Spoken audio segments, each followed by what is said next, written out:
اعوذ باللہ من الشیطان الرجیم بسم اللہ الرحمن الرحیم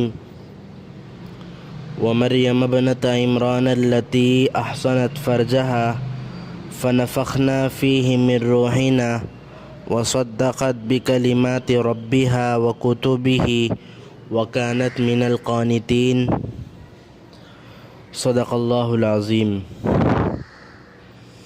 بزرگان محترم، اللہ کے فضل سے 24ویں تراویح اور 28واں پارہ مکمل ہوا ہے۔ آج کی صورتوں میں سب سے آخر 20ویں رکعت میں پڑھی جانے والی صورت میں اللہ تعالیٰ 4 عورتوں کے بارے میں بیان فرمایا ہے۔ 2 عورتوں کی طرح کوئی نہ رہے اور 2 عورتوں کی طرح رہنا چاہیے، یعنی 2 عورتوں کی اتباع کرو اور 2 عورتوں کی خصلتوں سے اجتناب کرو، اس کو بیان فرمایا ہے۔ نمبر 1 نوح علیہ السلام کی بیوی، نمبر 2 لوط علیہ السلام کی بیوی۔ ان 2 عورتوں کی طرح زندگی نہ گزارنے کا اللہ نے ہمیں حکم فرمایا۔ اللہ وجہ بھی بیان کر رہا ہے۔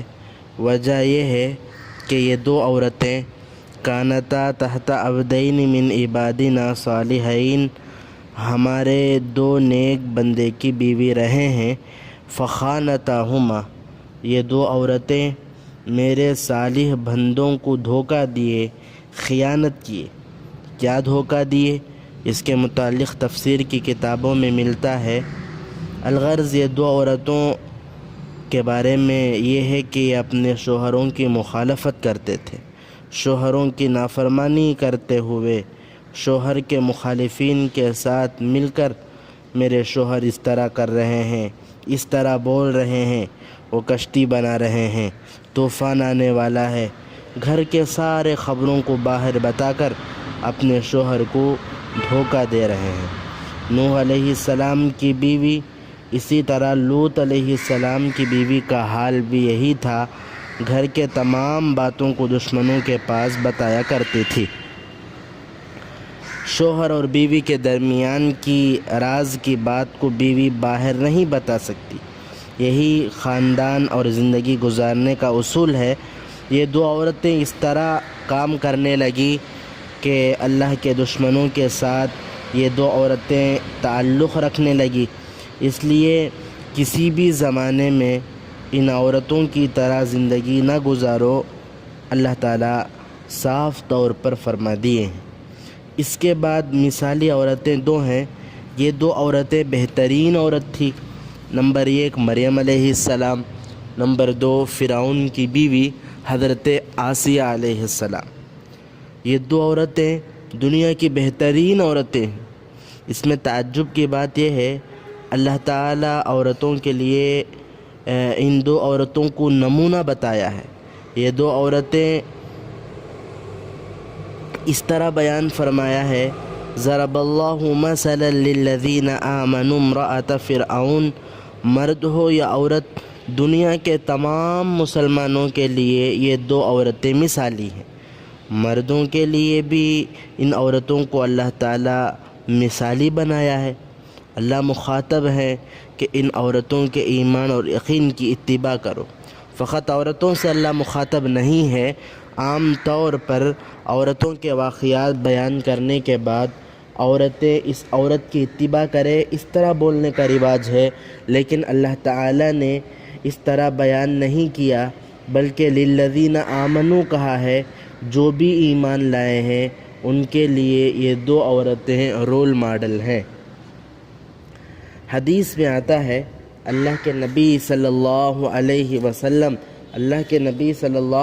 وسلم نے فرمایا، کبر من الرجال کثیر ولم یکبر من النساء الا 4۔ دنیا میں مکمل ایمان پر چلنے والی 4 عورتیں ہیں۔ نمبر 1 مریم علیہ السلام، نمبر 2 آسیہ علیہ السلام، نمبر 3 خدیجہ رضی اللہ عنہا، نمبر 4 فاطمہ رضی اللہ عنہا۔ یہ چاروں دنیا کی بہترین عورتیں ہیں۔ خدیجہ رضی اللہ عنہا اور فاطمہ رضی اللہ عنہا یہ ماں بیٹی ہیں۔ اور یہ ماں بیٹی اس امت سے تعلق رکھنے والے ہیں، امت محمدیہ میں سے ہیں، اس لیے یہ دونوں امت محمدیہ کے لیے نمونہ اور مثالی ہیں۔ پچھلی امتوں میں سے دو عورتیں آسیہ علیہ السلام، مریم علیہ السلام، ان دو عورتوں کے بارے میں دو آیت ہیں آج جس کے ذریعے 20ویں رکعت ختم کی گئی۔ ان دو عورتوں کے بارے میں اللہ کیا فرماتے ہیں؟ سب سے پہلے حضرت آسیہ علیہ السلام امرأۃ فرعون، یہ دو دعا مانگی ہیں، ان دعاؤں کو اللہ نے بیان فرمایا ہے۔ اس کے بعد مریم علیہ السلام کا تذکرہ ہے، ان کے فضیلت کے بارے میں اللہ بیان کر رہے ہیں۔ ہم سب سے پہلے مریم علیہ السلام کے بارے میں معلوم کریں گے۔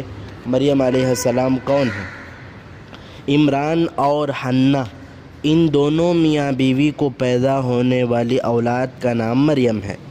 حدیث میں آتا ہے جتنے بچے پیدا ہوئے، پیدائش کے وقت شیطان بچے کے کمر میں ایک ہلکا سا مار مارتا ہے۔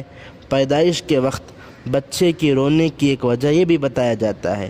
حضرت مریم علیہ السلام پیدا ہوتے وقت شیطان نے کچھ نہیں کیا، اور ان کے بیٹے حضرت عیسیٰ علیہ السلام کو بھی شیطان نے کچھ نہیں کیا، اور حضرت مریم علیہ السلام کی ماں حنہ یہ حمل کے وقت یہ دعا کرنے لگی، انی اعیذھا بک وذریتھا من الشیطان الرجیم، اے اللہ میرے پیٹ میں جو بچہ ہے اس کے لیے اور اس کے اولاد کے لیے میں شیطان مردود سے پناہ مانگتی ہوں۔ اس طرح دعا کرنے لگی۔ فتقبلها ربها بقبول حسن، اللہ نے ان کی دعا کو قبول کر لیا۔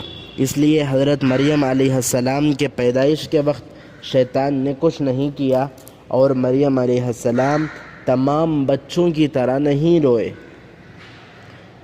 قرآن کریم میں مریم علیہ السلام کے نام کے علاوہ عورتوں میں اللہ تعالیٰ نے کسی کا نام ذکر نہیں کیا۔ انبیاء علیہ السلام کی بیوی کا تذکرہ کرتے ہوئے، انبیاء کرام کی بیوی کا تذکرہ کرتے ہوئے حضرت موسیٰ علیہ السلام کے اہلیہ، حضرت ابراہیم کی بیوی، ایسے ہی اللہ نے ذکر کیا، کسی کا نام ذکر نہیں کیا۔ قرآن میں نام ذکر کی جانے والی عورت صرف اور صرف حضرت مریم علیہ السلام ہے، اور ان کے نام سے ایک سورۃ سورہ مریم ہے، اور یہ سورہ کئی لوگوں کے اسلام لانے کا ذریعہ بنا ہے۔ حضرت مریم علیہ السلام کی بے شمار فضیلتیں ہیں، اور حضرت مریم علیہ السلام اپنی زندگی کے تمام عورتوں سے اور پوری دنیا کی عورتوں سے بہترین ہونے کی وجہ کیا ہے؟ اس آیت میں اس کی دو وجہ کا بیان ہے۔ وَمَرْيَمَ ابْنَتَ عِمْرَانَ الَّتِي أَحْسَنَتْ فَرْجَهَا، یہ ایک ان کی پاک دامنی۔ تیسرے پارے میں آتا ہے مریم علیہ السلام جس کی پرورش میں تھے حضرت زکریا علیہ السلام، یہ ان کے لیے ایک محراب بنا کر دیے تھے۔ حضرت مریم علیہ السلام اس کے اندر بیٹھ کر عبادت کیا کرتے تھے، کسی کی نظر ان پر نہ پڑتی تھی، نہ ہی وہ کسی کو دیکھتے تھے۔ دنیا کی بہترین عورت کے لیے یہ نشانی ہے کہ اتنی جلدی میں کوئی ان کو بھی نہیں دیکھ سکتے، اور اتنی جلدی میں وہ بھی کسی کو نہیں دیکھ سکتی۔ جس کے اندر یہ صفت ہو وہ بہترین عورت ہے۔ حضرت مریم علیہ السلام کے اندر اس پاک دامن والی صفت موجود تھی، اتنی پاک دامن تھی۔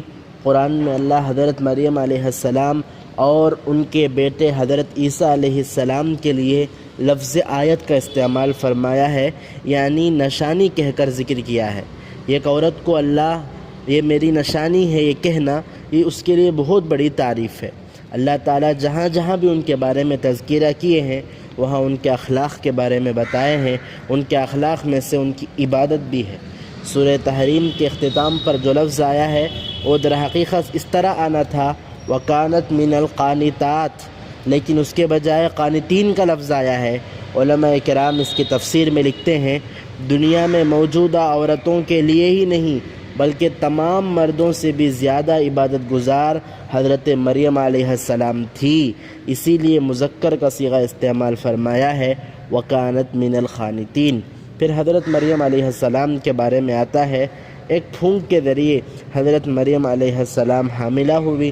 قرآن میں تذکرہ ملتا ہے فَحَمَلَتْهُ، حضرت مریم علیہ السلام درد زہ میں مبتلا ہوئی، اور اس درد زہ کے موقع پر حضرت مریم علیہ السلام کے الفاظ قرآن کریم میں ہے یا لیتنی مت قبل ھذا، کاش میں پہلے ہی مر جاتی۔ اس طرح بچے کی پیدائش کے وقت حضرت مریم علیہ السلام کہنے لگی۔ بعض لوگ اس کا غلط مطلب مراد لیتے ہیں کہ حضرت مریم علیہ السلام کا بچے کی پیدائش کے وقت یہ کہنا کہ کاش میں اس سے پہلے مر جاتی یہ درد ذہ کی وجہ سے تھا، لیکن یہ غلط ہے، سراسر یہ غلط ہے، جھوٹ ہے۔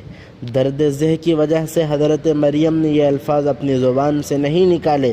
اللہ رب العزت اتنی حکمت سے پیٹ میں بچے کو پیدا کر کے اس کے نکالتے وقت اتنی تکلیف و سختی میں مبتلا نہیں کیے، بلکہ یہ جملہ اس لیے کہے کہ مرد کے واسطے کے بغیر پیدا ہونے والے اس بچے کو لے کر میں گاؤں کو جاؤ گی، لوگوں کے سامنے کھڑے ہوں گی تو اس وقت میں کیا جواب دوں گی، لوگ کیا بات کریں گے اس کا پتہ نہیں ہے۔ ان تمام چیزوں کا سامنا کرنے سے بہتر ہے کہ میں پہلے ہی مر جاتی۔ اسی لیے یہ جملہ فرمایا۔ علاوہ ازیں بعض نصارہ اور عیسائیوں کا یہ کہنا ہے کہ درد ذہ میں یہ جملہ ارشاد فرمائی، اس لیے بچہ پیدا ہوتے وقت درد لازم ہے، اس کے لیے انجیکشن کے ذریعے درد کو ختم کرنا یہ صحیح نہیں ہے۔ یہ لفظ قرآن کریم میں آیا ہے۔ اس جملوں کو بولنے کی وجہ بغیر باپ کے بچے کو قوم کے پاس لے جانا ہے۔ اللہ تعالیٰ اس کے بعد اس بچے کو بات کرنے کی طاقت دی، شہر کے لوگوں کو تسلیم کرایا، لیکن بعض بات کرنے والے طرح طرح کی باتیں کیے، لیکن اس دنیا میں مریم علیہ السلام پر زیادہ الزام لگانے والے یہودی ہیں۔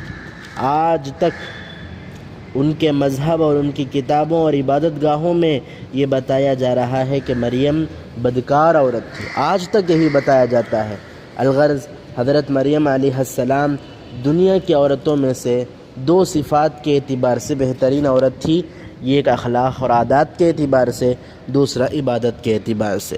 پھر اس کے بعد اللہ تعالیٰ حضرت آسیہ علیہ السلام کے بارے میں بیان کر رہے ہیں، جو آج پڑھی گئی۔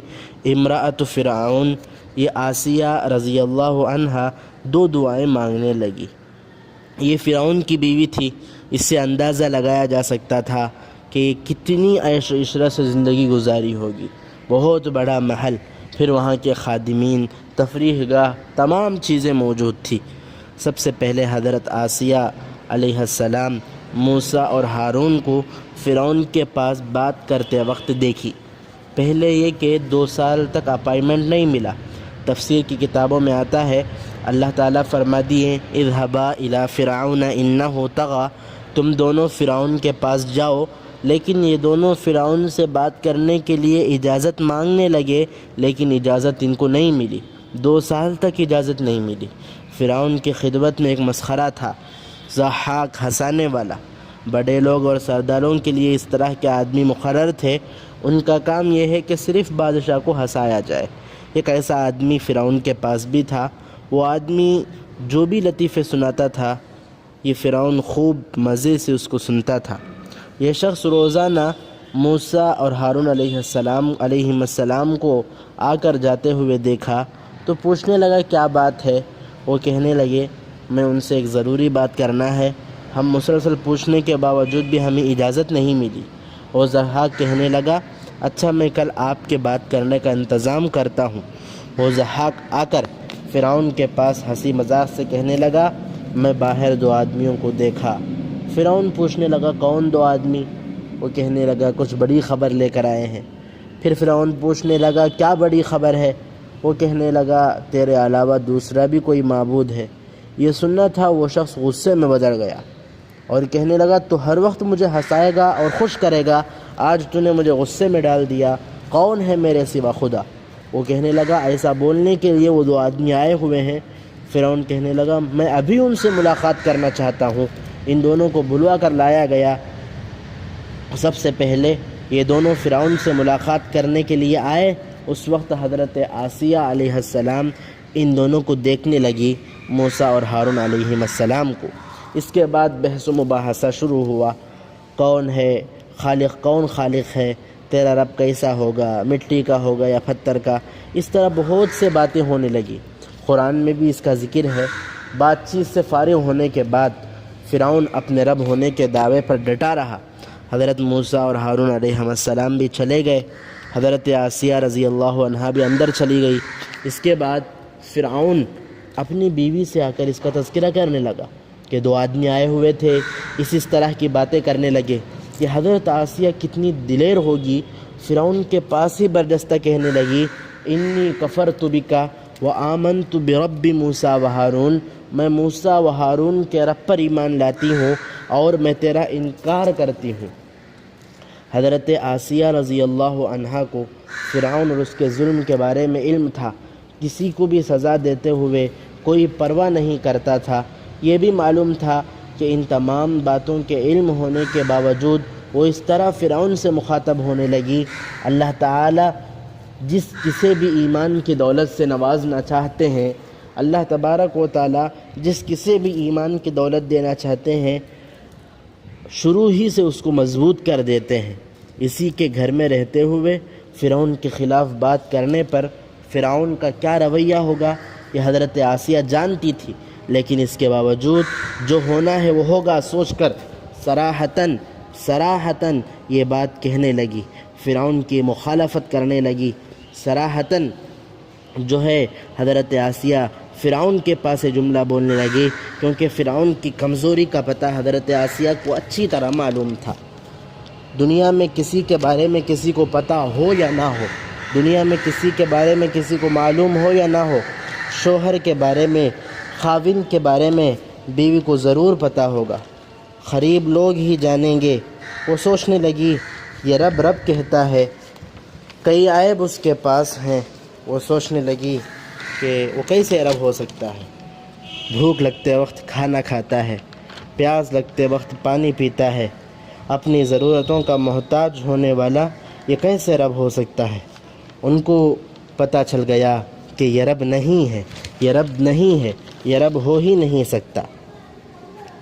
اب دوسرے رب کی تلاش کے وقت میں موسیٰ اور ہارون علیہ السلام کی باتوں کو سننے لگی کہ وہ زندگی دینے والا ہے، اور موت دینے والا ہے، وہ آسمان اور زمین کا خالق ہے۔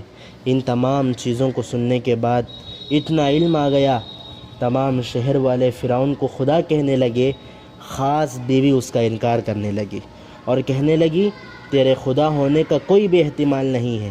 کسی کے بارے میں معلوم کرنا ہے تو قریبی لوگوں سے معلوم کیا جاتا ہے، خصوصاً کسی آدمی کے اچھے ہونے کے بارے میں معلوم کرنا ہو تو ان کی بیوی سے پوچھا جائے، تمام چیزیں معلوم ہو جائے گی، کیونکہ وہ قریب رہ کر ان کو دیکھنے والی ہے۔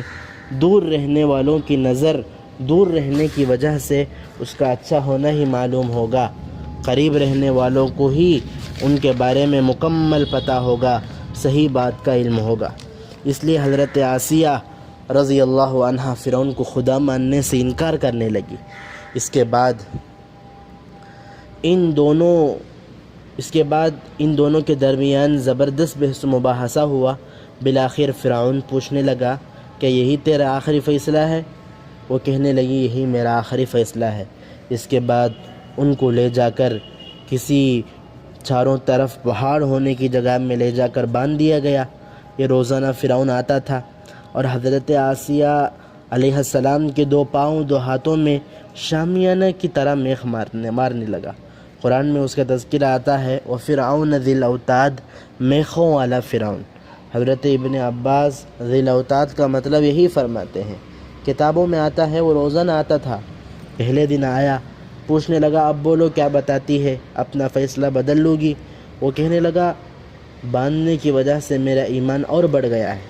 دوسرے اور تیسرے دن پوچھنے پر بھی حضرت آسیہ رضی اللہ عنہا کا جواب یہی تھا۔ اس کے بعد فرعون نے فیصلہ کیا کہ اس پر چٹان ڈال کر اس کو مار دیا جائے۔ اس وقت حضرت آسیہ دعا کرنے لگی، رب ابن لی عندک بیتا فی الجنہ، محل سے باہر لا کر کے ایک ریتلی زمین میں مٹی میں میرے ساتھ اس طرح کا معاملہ کیا گیا، اے اللہ تیرے جوار میں مجھے ایک گھر چاہیے۔ دوسری دعا وَنَجِّنِي مِن فِرْعَوْنَ وَعَمَلِهِ، فرعون اور اس کے ظلم سے مجھے بچا لیجئے۔ اللہ نے یہ دونوں دعاؤں کو قبول فرما لیا، حضرت آسیہ کو بچا بھی لیا اور جنت میں گھر بھی عطا کیا۔ چٹان کے ذریعے حضرت آسیہ کو مارے جانے سے پہلے حضرت آسیہ رضی اللہ عنہا کے آنکھوں میں اللہ تعالیٰ نے وہ گھر دکھا بھی دیا، اے آسیہ دیکھو یہ تمہارا مطلوبہ مسئولہ گھر ہے، آخرت میں جسے گھر ہو یا نہ ہو، لیکن حضرت آسیہ فرعون کی بیوی کے لیے ایک متعینہ گھر موجود ہے۔ ان دو عورتوں کا اللہ تذکرہ کرنے کے بعد یہ فرمایا کہ دنیا کی تمام عورتوں کے لیے یہ نمونہ ہے۔ خصوصاً یہاں دو باتوں کا خیال کرنا ہے۔ ایک عورت جو ہے جس کا باپ نہیں ہے، فادر نہیں ہے، یہ مریم علیہ السلام ہے، شوہر بھی نہیں ہے، کسی بھی مرد کے بغیر پرورش پانے کی صورت میں اگر عورت چاہتی ہے تو پاک دامن اور اخلاق کے ساتھ زندگی گزار سکتی ہے۔ اس کے لیے مریم علیہ السلام بہترین نمونہ ہے۔ دوسری بات، ظالم خاوند کے تحت زندگی گزارتے ہوئے بھی اللہ کے احکام کی فرما برداری کر سکتے ہیں۔ بعض لوگ کہتے ہیں کہ اس شوہر کے پاس رہتے ہوئے روزہ رکھنے اور نماز پڑھنے کی گنجائش نہیں ہے، شریعت پر چل نہیں سکتے۔ یہ ہرگز نہیں ہے۔ ہزاروں رکاوٹوں کے باوجود ہم شریعت کے مطابق زندگی گزار سکتے ہیں۔ یہ حضرت آسیہ رضی اللہ عنہا کے پاس تھا۔ اسی وجہ سے اللہ تعالیٰ نے ان دو عورتوں کا تذکرہ کر کے ان دو عورتوں کی طرح زندگی گزارنے کا ہمیں حکم دیا ہے۔ دنیا کی افضل ترین عورتیں 4 ہیں۔ نمبر 1 آسیہ علیہ السلام، نمبر 2 مریم علیہ السلام، نمبر 3 خدیجہ رضی اللہ عنہا، نمبر 4 فاطمہ رضی اللہ عنہا۔ ان چاروں میں کون افضل ہیں اس کے متعلق بھی کئی رائے ہیں، مگر راجح قول کے مطابق 2 ہیں۔ نمبر 1 مریم علیہ السلام، نمبر 2 فاطمہ رضی اللہ عنہا۔ ان دونوں میں سے افضل کون ہے اس کا اگر معائنہ کریں گے تو جمہور علماء فاطمہ رضی اللہ تعالی عنہا ہوئی کو افضل قرار دیے ہیں۔ بعض لوگ مریم علیہ السلام کو بھی افضل کہتے ہیں۔ اور یہ فضیلت فقط عورتوں میں نہیں بلکہ دنیا کے تمام مرد عورت میں سب سے افضل اور برتر یہ عورتیں ہیں۔ اللہ تبارک و تعالی ہمارے گھروں کے عورتوں کو حضرت مریم اور حضرت آسیہ علیہ السلام کے اتباع کرنے والے اور ان کے اخلاق اور ایمان کی طرح اللہ ہمارے اخلاق کو بھی بنائے اور ہمارے ایمان کو بھی مضبوط کرے۔ آمین۔ وآخر دعوانا ان الحمد للہ رب العالمین۔